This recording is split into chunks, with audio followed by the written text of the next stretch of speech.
Welcome to Fred Rosenbaum's presentation, his giving historical context on the film Farewell, Mr. Haffmann. Fred is an award-winning author and historian and was the founder of one of the largest Jewish education programs for adults in the United States and especially in California. Today, Fred continues to lecture on historical subjects, and I'd like to give a spoiler alert, for he will share some aspects of the film which perhaps you would want to see after you watch it. So, spoiler alert for this excellent, excellent film. Fred, take it away. Okay, thank you so much, Riva, and also Nili, who's helping us with the tech behind the scenes, for just a marvelous film festival this year. I really feel honored to be part of it. Now, if you notice, below my image is not my name, but my email, and that's because this is pre-recorded, so there won't be Q&A, but I am eager to hear from you. Please email me any comments, any questions, and I will get back to you. Okay, thank you. Now, Farewell, Mr. Haffmann is my favorite movie of more than a dozen that I've discussed for the film festival over the past 2 years. With a highly imaginative plot and a superb cast, it succeeds both as a war story and a psychological thriller.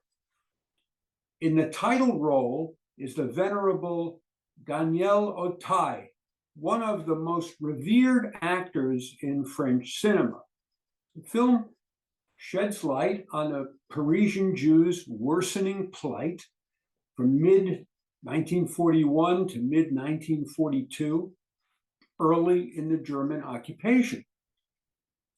But its great strength is that it transcends the history of that turbulent year and raises inner, even intimate questions about people in extremis in general. Although set against a background of momentous events, it is essentially a character study. Now, since the end of the war, a bitter debate has raged in France among historians and journalists, politicians, and the public about whether the country essentially resisted the Nazis or collaborated with them. In 1940, France had a Jewish community of around 330,000, one of the largest in Europe, and roughly 1/4 of it, almost 80,000 men, women, and children were murdered. Almost all of them gassed to death in Auschwitz. Those who defend France's record in the Shoah point to the 250,000, the 3/4 of French Jewry that was saved. They contend that a loss of 1 out of 4 was relatively good, if you can use that word, compared with over 90% killed in Eastern Europe and 50 to 70% in comparable Western European countries like Belgium, Holland. They note, too, that France has over 4,000 people designated by Yad Vashem as righteous among the nations. And that's the third highest of any country in Europe. Now, those who put the emphasis on French collusion, with the Germans, they argue that 80,000 Jews killed is actually disturbingly high and shameful, given certain advantages that France had, which other countries in the Nazi net lacked. There were never any ghettos, for example, and the large nation had expansive rural areas and remote mountain ranges where fugitives could hide. Moreover, France shared a border with two neutral countries, Spain and Switzerland, as well as Italy, which was a safe haven until September 1943. So many more could have been saved, claims this school of thought, were it not for the disgraceful collaborators, French gendarmes, who obediently rounded up Jews for deportation, and anti-Semitic and power-hungry leaders who kowtowed to the Nazi occupiers. So which more accurately reflects France during the Holocaust? Resistance and rescue, or collaboration and complicity?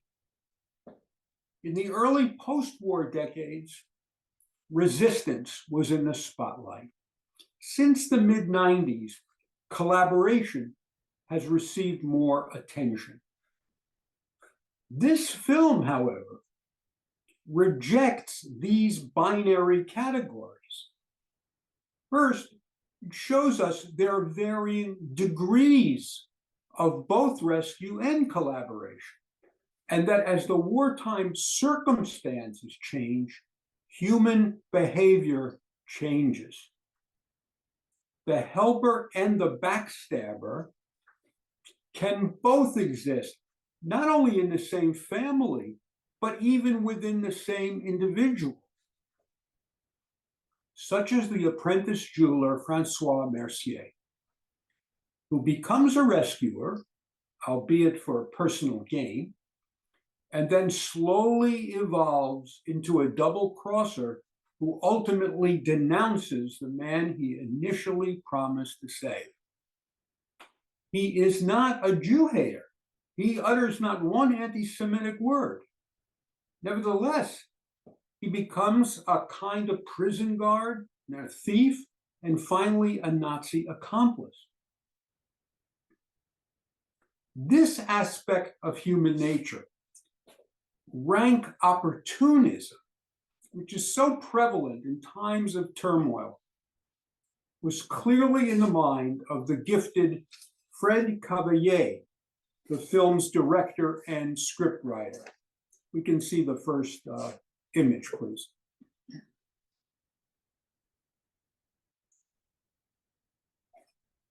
Now, 2 years ago, he adapted for the screen the acclaimed play, Adieu, Monsieur Haffmann, which had opened in France in 2016 and won 4 Molière Awards, the equivalent of the Tonys. The play was not based or even inspired by a true story. It was entirely imagined by a creative playwright, Cavalier's close friend, who allowed him to make major changes in the plot, especially in reshaping the key character of Francois Mercier. And look at what Cavalier says here. I was interested in someone who became a collaborator, not because of ideology, but through self-interest, through taking advantage in an everyday way, making the most of small opportunities offered for self-advancement. A very small monster, but nonetheless a monster.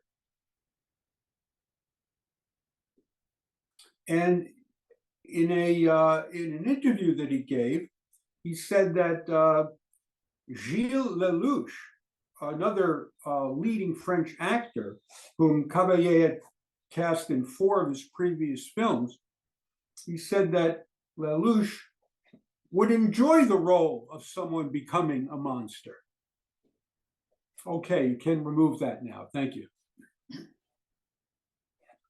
To make Mercier's descent into treachery all the more vivid, Mercier's wife, Blanche, follows the opposite trajectory. She goes from avoiding any responsibility to Haffmann to becoming his true rescuer. When asked about this double transformation, Cavalier raised both his arms forming the shape of an X. Now, this drama does not focus, as so many movies and books do, on truly altruistic righteous Gentiles, of the kind designated by Yad Vashem. There are fewer than 30,000 of them in all of Europe, out of a population of hundreds of millions under Nazi rule.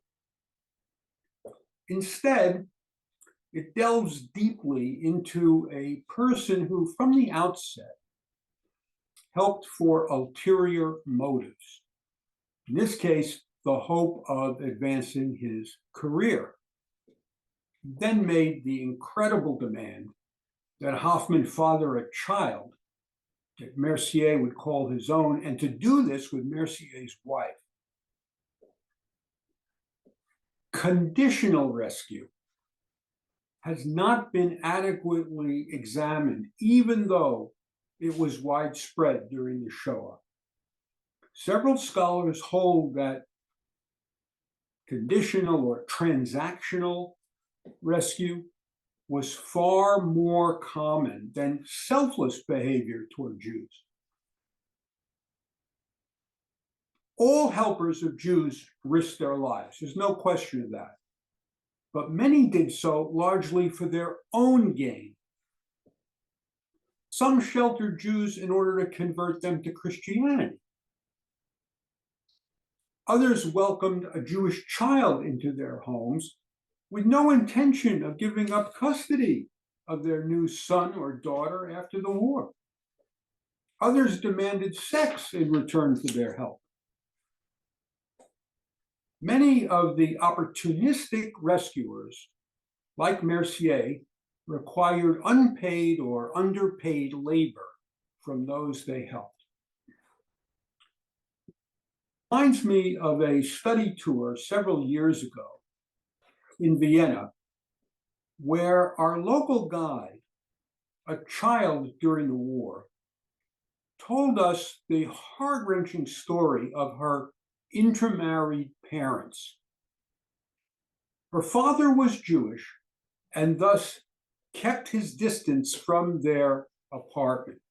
But on occasion, he would steal away from his hiding place to visit his family. This could not be kept from the other tenants in the building, who saw him coming and going. They agreed not to report him to the Gestapo if his wife would scrub the steps of the apartment house every morning. Our guide choked up as she told us of witnessing her mother thus forced to perform this onerous task on her hands and knees. Now, in the film, when it seems Mercier has gone too far in pressuring Haffmann, the jeweler exclaims, "This is blackmail." The apprentice responds, "It's a trade." He's saying that rescue is barter. But of course it's closer to blackmail because of the vast imbalance of power between the two parties. One of the few scholarly studies of transactional rescue was conducted by the distinguished sociologist Nahama Tek, herself a survivor. She surveyed hundreds of Jews helped by Gentiles. And although her study is limited to Poland, and it deals with money as the only condition for providing shelter, nevertheless helps us understand the brutal bargain struck between Haffmann and Mercier.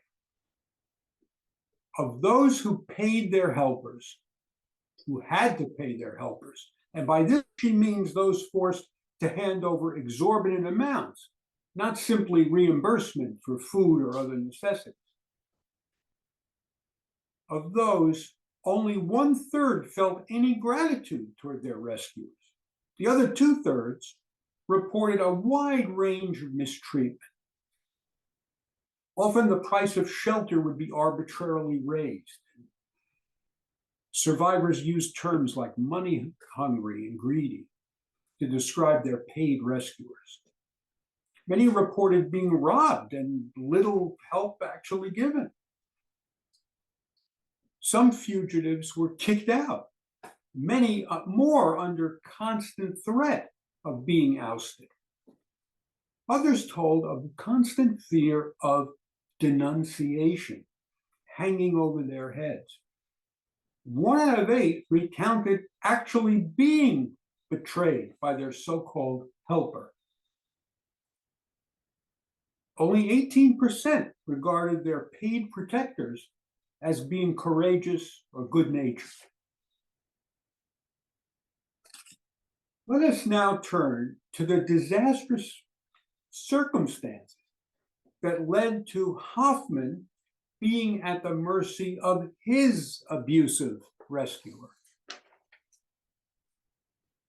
In April 1940, Hitler launched a massive offensive in the West, quickly conquering Holland, Belgium, Luxembourg, Denmark, Norway, and France, which fell in about a month and a half. This was one of the most shocking events of the 20th century. In World War I, only a generation earlier, the two countries fought for 4 years, essentially to a standstill, until Germany surrendered to France and its allies. In 1940, this outcome was reversed by a blitzkrieg lasting only 6 weeks. Let's look at the next slide.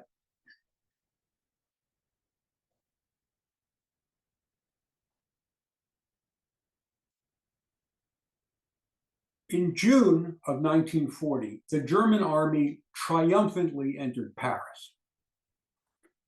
Even today, it's sobering to think that the City of Light, long the pinnacle of human rights and cultural creativity, was under the Nazi jackboot for 4 years. The swastika was seen everywhere, even flying over the Eiffel Tower, the Arc de Triomphe, draping the majestic City Hall and Opera. It still seems unreal. Let's go to the next slide, please.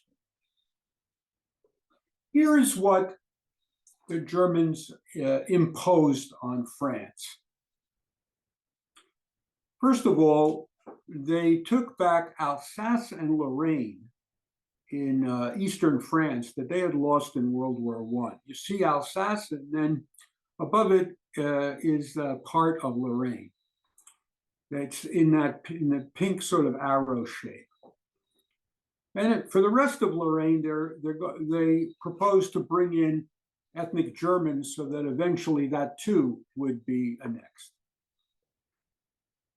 They created a special military zone along the entire French coast, Atlantic coast, because even then they feared even in 1940, they feared there could be an invasion.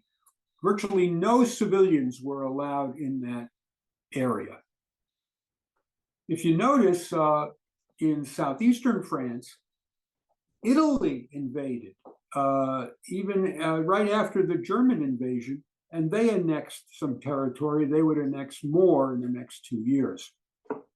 But the most important thing to keep in mind here is the way almost all of France was divided into a German occupation zone in the north and what's called here a free zone in the south. That was known as Vichy France because the capital was in Vichy. So that's unoccupied France. Now, early in the occupation, almost 100,000 Jews, among millions of other refugees, fled south from the occupation zone into the free zone. Across the demarcation line, which you see here, which was very long and hard to patrol. It had been hastily drawn, and it wasn't difficult to migrate into the free zone. Jews like Haffmann thought of the so-called free zone as a refuge. But the movie does not tell us that in reality, Vichy was a willing Nazi puppet with only the illusion of national sovereignty. Because its leaders firmly believed that Germany would win the war, they sought to curry favor with Berlin, quickly passed a raft of racial laws. Next, they deported thousands of Jews to Auschwitz. These transports accelerated after Germany occupied this zone as well, as early as November 1942. Of the 80,000 French Jews who were killed in the Holocaust, over half were seized in Vichy. This film has a happy ending. Yet, in fact, the Haffmann family's survival is hardly a foregone conclusion. Okay, we can remove that slide now. Thank you. Let us return our focus to Paris. What was the nature of that Jewish community of 160,000 pre-war? So that's about half of the entire Jewish community of France.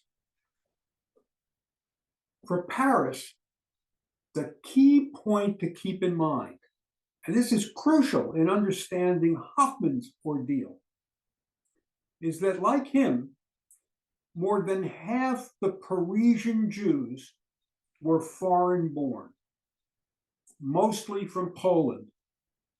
The large majority of them had not yet become French citizens. The situation was due to a mass migration into the French capital from Eastern Europe, especially in the 1920s and 30s. Many of the new arrivals lived in the teeming Pletzel, as it was called, little plots or square in Yiddish, 5 square blocks in the Marais quarter near the city center. The new immigrants there were mostly Orthodox, easily identifiable by their clothing, their names, their language, Yiddish, or at best French with a Yiddish accent. They had been the targets of anti-Semites even before the war, and were also resented by France's native-born, largely assimilated Jews, many of whom had achieved high standing in business, politics, the professions, the arts. The long-established Jewish families feared the newcomers could ignite fires of hatred that would engulf them as well. The social divide was so great that each group was referred to by different words in the French language. Native Jews were known as Israelites, a polite term. Immigrant Jews were simply called les Juifs, which translates to Jews but was somewhat derogatory.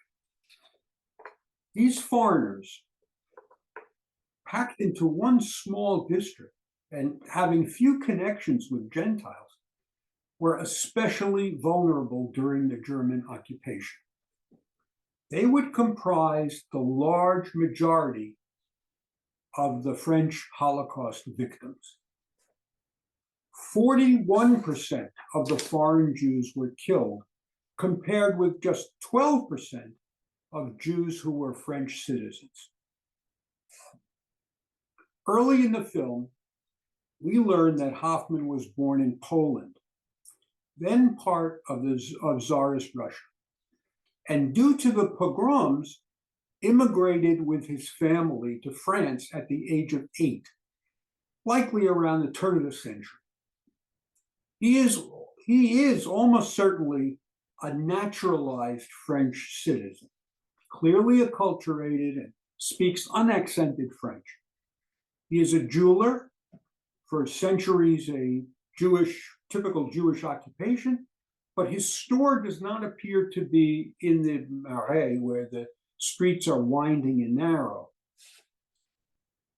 It looks to me like it could be in the hilly neighborhood of Montmartre, not a particularly Jewish area. When he makes plans to flee, his reluctant wife declares, "We are French." Yet the fact of his Polish birth no doubt weighs heavily in his decision.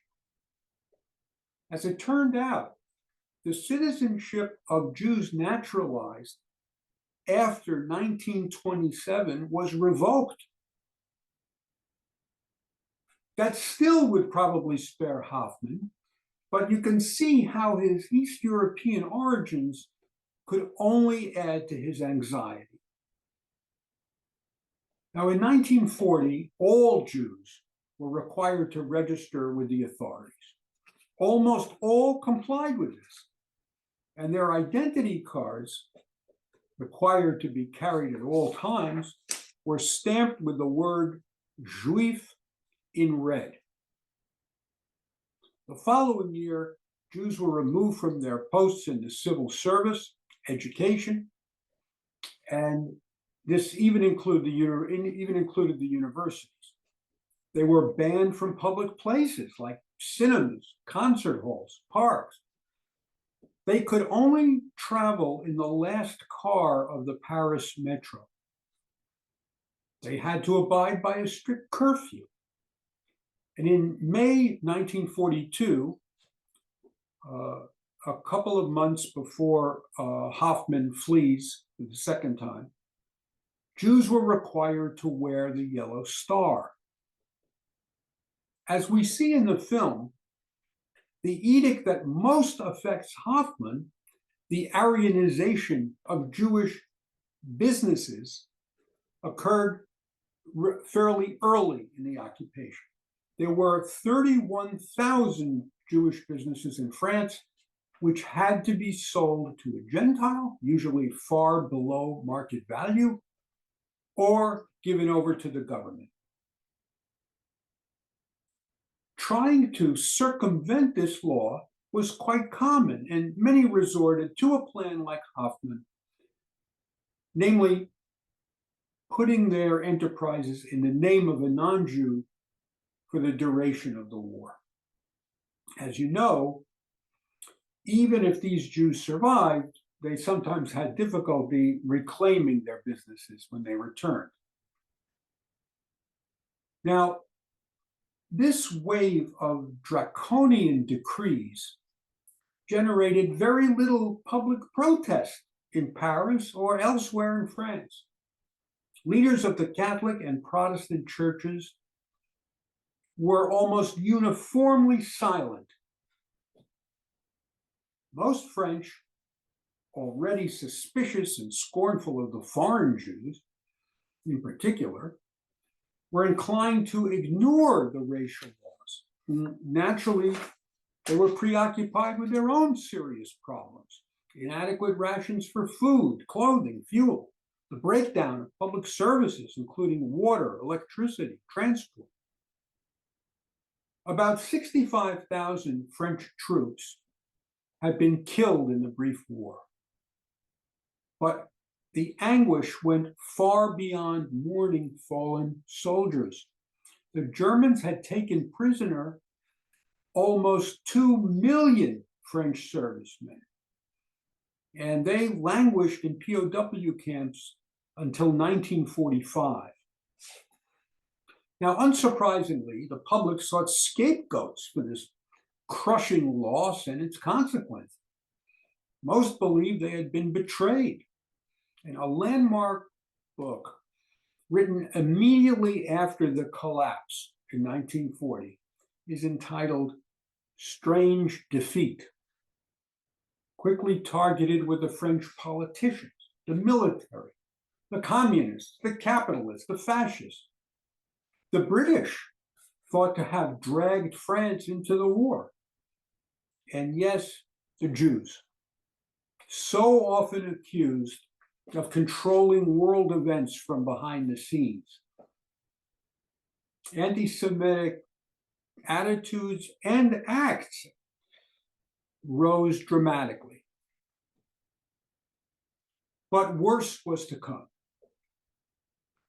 The film opens a year into the occupation with Haffmann's abortive attempt to flee, which coincides with an appalling new stage in the Holocaust in France. Going from severe discrimination to forcible removal from society. June 1941, there was the first roundup of Parisian Jews, about 6,500 men between the ages of 18 and 60, all of them of East European origin, who were interned in concentration camps and later transported to Auschwitz. This is why the film shows Haffmann having to turn back, because the streets and railway stations were heavily patrolled during this action. His second effort to escape, this time successful, occurred over a year later in July 1942, in the midst of the worst atrocity during the entire Shoah in France. The Veldiv Roundup, shorthand for Velodrome d'Hiver, the winter cycling track arena where Jews were interned. Almost 13,000 were seized by Parisian law enforcement, and most were detained in this stadium near the Eiffel Tower for a full week under horrendous conditions. About 100 committed suicide before being sent to the transit camps and then on to Auschwitz. The victims were again all foreign Jews, but this time they included women, including pregnant and nursing women. They included the sick and elderly, and 4,000 children, including babies. Families were often broken up, the parents sent to different transit centers than their children, none of whom would survive, none of those 4,000 children.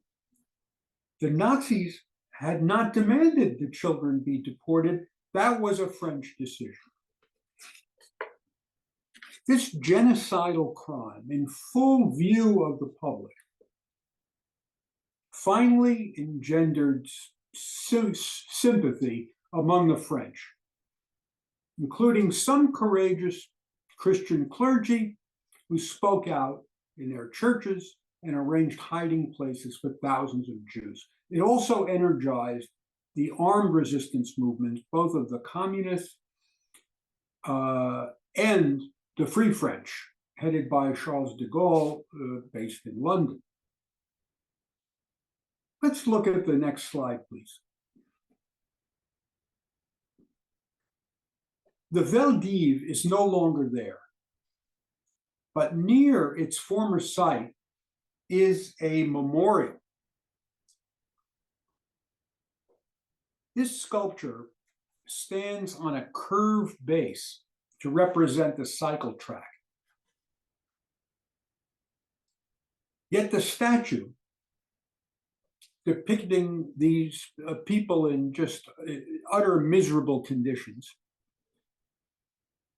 was created by a survivor of Auschwitz. But it was not inaugurated until July 17, 1994, the 52nd anniversary of the roundup. Only then would France officially acknowledge the complicity of the Parisian police and gendarmerie. Very late in coming, but a pivotal moment in the shift I mentioned earlier from glorifying the resistance to facing up to collaboration. Okay, you can remove that slide now. Thank you. The roundup lasted several days, and that is why in the film you see two policemen demanding Mercier's ID, and they arrest him on the spot because it's that of a Jew.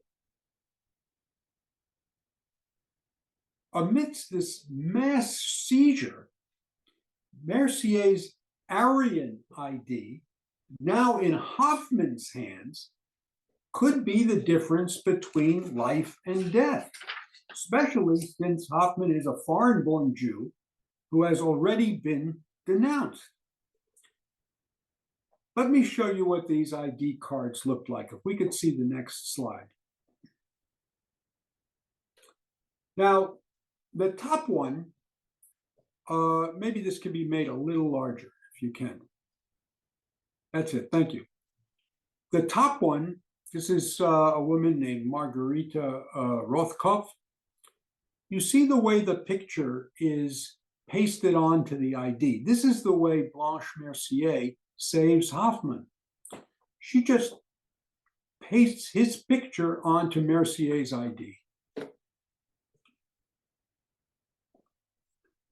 But if you look below, you see that a official ID has to be put on by 1943 with these grommets, or sometimes called eyelets.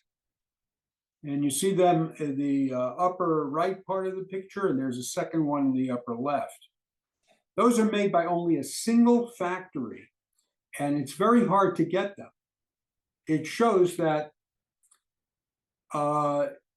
if Haffmann had fled later, he might not have been able to make it with an ID that was simply pasted on. Every ID by 43 had to be put on with these special grommets, making false papers, as they're called, very, very hard to obtain. Okay, we can remove that. Now, as you saw, Mercier denounces Haffmann. And sadly, denunciations of Jews, also of communists, homosexuals, members of the resistance, and others in wartime France, were all pervasive, possibly running into the millions. The Gestapo recruited many paid informers, but the overwhelming majority of the accusations were voluntary and directed not to the French police, but to the more ruthless German authorities. Denunciations made in person or over the phone are, of course, lost to us. But many of the poison pen letters, such as the one posted by Mercier, have been analyzed by historians.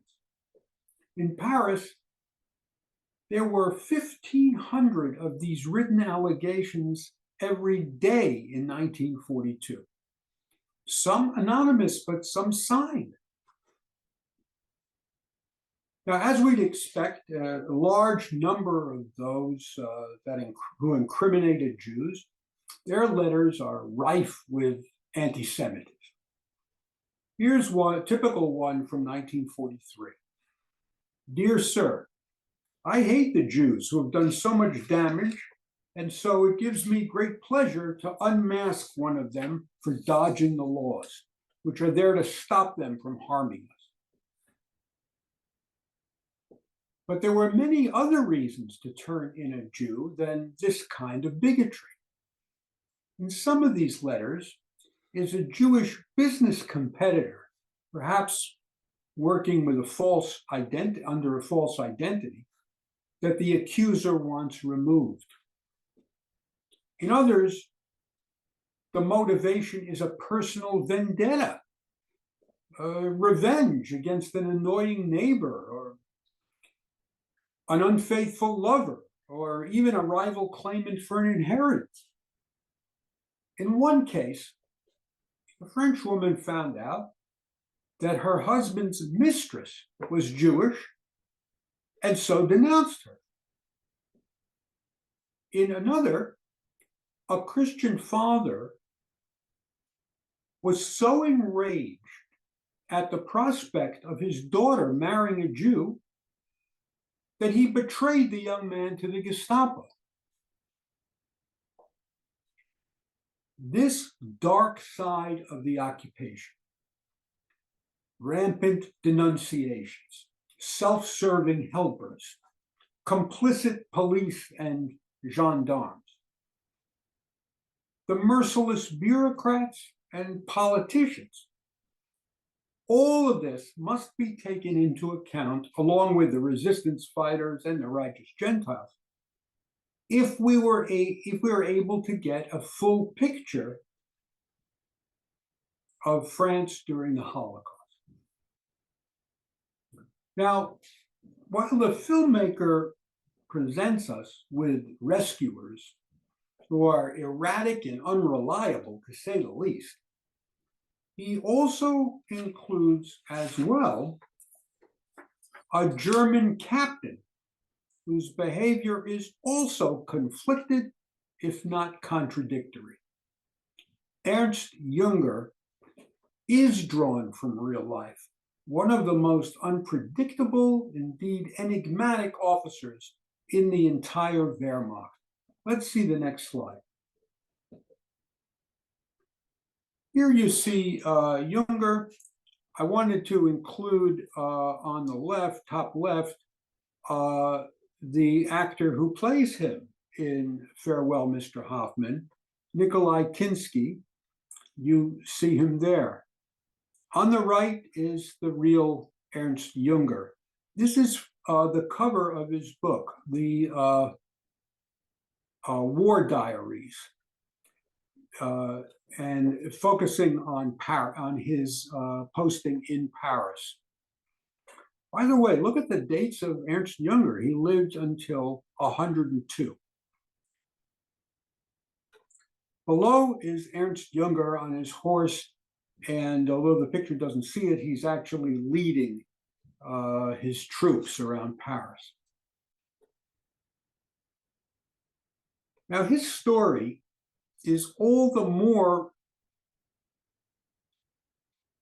paradoxical because even what we see in the film, we see him in several guises, such as showering his various girlfriends with lavish jewelry and, surprisingly, looking the other way when Haffmann, clearly a Jew in hiding, emerges from the basement and comes face to face with him.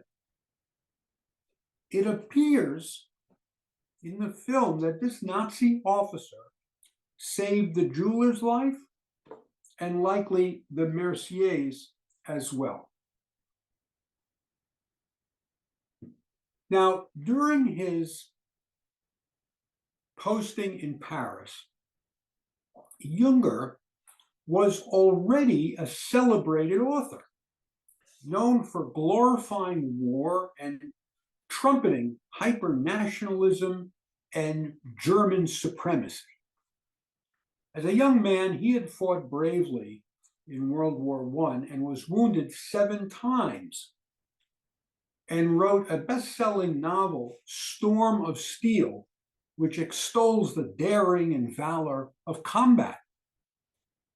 You see him here proudly wearing the highest medal that the Kaiser's army bestowed. If you look closely at Haffmann, both riding his horse or even the cover picture of his diary, you look at this in the center of his collar, there is a special medal hanging there.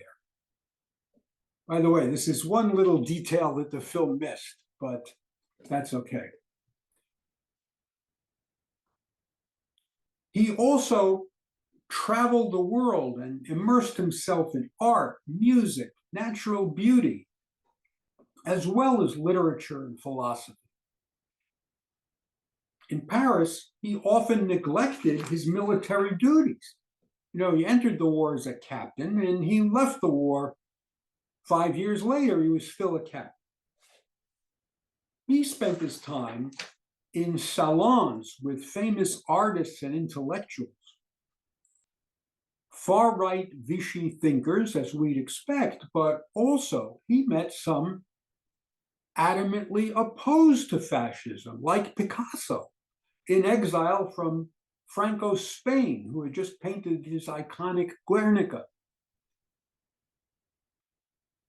Junger enjoyed an extravagant lifestyle, living in a luxurious hotel, dining in the most exclusive Parisian restaurants and cafes, frequenting its most alluring nightclubs. Let's go scroll down to the next page on this. Thank you. In the center, you see Junger right around this time. Although married with 2 children back in Germany, and there's his wife on the left, Greta Junger, he was a legendary womanizer in France. One of his biographers devotes an entire chapter to his amorous adventures in Paris. And the film reflects some of that. He's with a different beautiful young woman each time. Remarkably, though, his longest and most serious affair was with a woman who was part Jewish, Dr. Sophie Koch-Ravoux on the right. She was a German physician who had moved to the French capital in the 1930s. She was also married to an anti-Nazi journalist who, during the war, was in a concentration camp as a political prisoner. So she was, in the eyes of the Gestapo, obviously very compromised.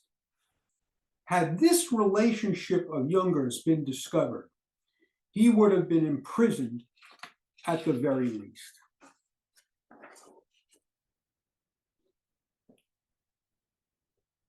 Okay, you can remove that slide now. Thank you. Is the filmmaker's scene of Captain Junger apparently sparing Haffmann and Mercier's plausible? Yes, because after being transferred to the Eastern Front in 1943, he sometimes tipped off Jewish leaders in advance of German raids. On the other hand, those voluminous diaries that I showed you just earlier on the screen, they mention his sadness and shame for a few incidents of Jewish suffering: the yellow stars in Paris, the massacres perpetrated by the SS in Ukraine. But then he quickly moves on. A dispassionate tone permeates his war journals.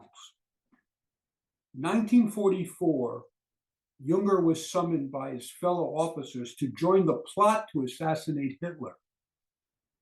He declined, saying that someone else would arise in the Führer's place who would be even worse.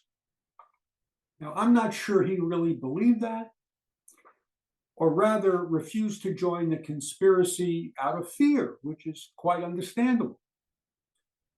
In short, he took calculated risks. His acts of rescue and resistance had its limits. Good Nazi, bad Nazi, ambivalent Nazi. Even with only a few of the contradictions in his long life shown on the screen, we get a glimpse of how complex the psychology of a perpetrator can be. Finally, we come to the character of the victim, Haffmann, who has much in common with other survivors. Not least of all, he's the beneficiary of an astonishing amount of good luck. You might think his getaway at the end, resulting from the sudden switch of ID cards and the arrest of Mercier, is unbelievable. But in fact, survivor memoirs and oral histories are replete with such near miracles. A boy's life is spared because he's on the ground and left for dead by a Nazi killing squad.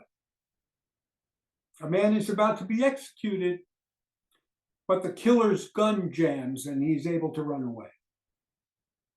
A woman fills in for someone else as a cleaning lady, far from town, on the very morning the SS raids her home.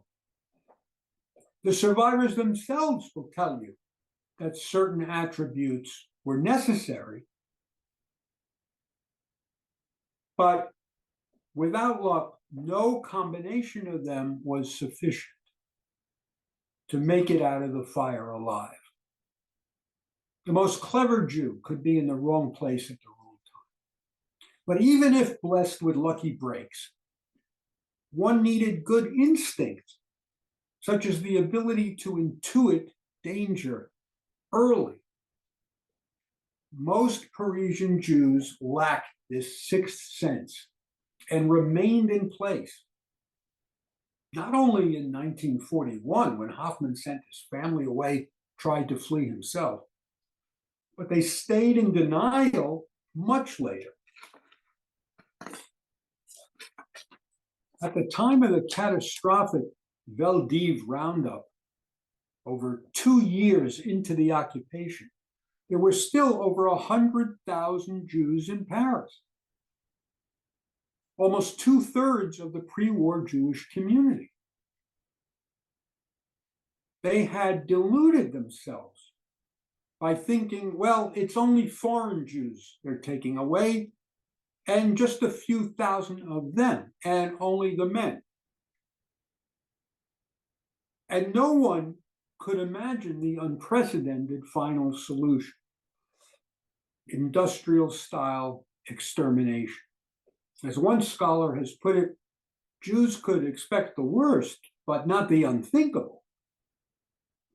Yet Haffmann, with his childhood memories of the Russian pogroms, can sense a looming catastrophe, even if he cannot foresee how it will unfold. He demonstrates other traits needed for survival. He's inventive in planning to save his shop and home from Aryanization. He's resourceful when he's living in that cellar. He's resilient in mind, body, and spirit. He's determined and tenacious in trying to reunite with his wife and children. But most striking, in contrast to the other characters, is the humanity at his core, unshakable, even as his jailer descends into madness. There are many examples in Holocaust literature where the victim cracks under pressure, where self-preservation takes over, where frustration and anger turn to irrationality and violence. But Haffmann retains his self-control and moral compass throughout. It's as if the filmmaker is saying that there are some personalities who do remain steadfast, even under such harrowing conditions. It serves to highlight all the more the fickle, mercurial nature of the Merciers. Now, let me conclude by returning to Blanche Mercier, who speaks the last line of the film. In my opinion, these are the most important words in the entire movie. She says to the departing Haffmann, "When you return, say that my husband hid you." When you return, say that my husband hid you. On one level, she's trying to avoid the reproach of her neighbors, who she fears after the war will shun the couple, or even worse, if they learn that Mercier abused and ultimately denounced a Jew he had agreed to protect.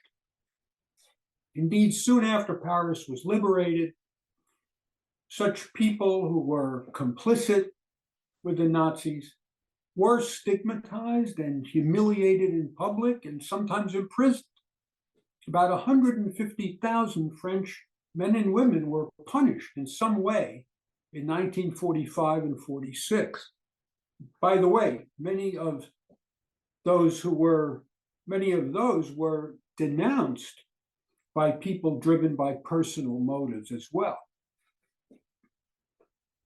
But even more important, by asking Haffmann to change the story from betrayal to benevolence, we are left to wonder how often after the war was rescue grossly exaggerated and collaboration swept under the rug.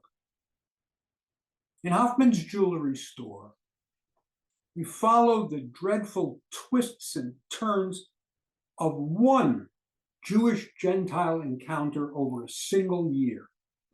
But I think it's a microcosm of France as a whole and its painful struggle to this day in facing its wartime past.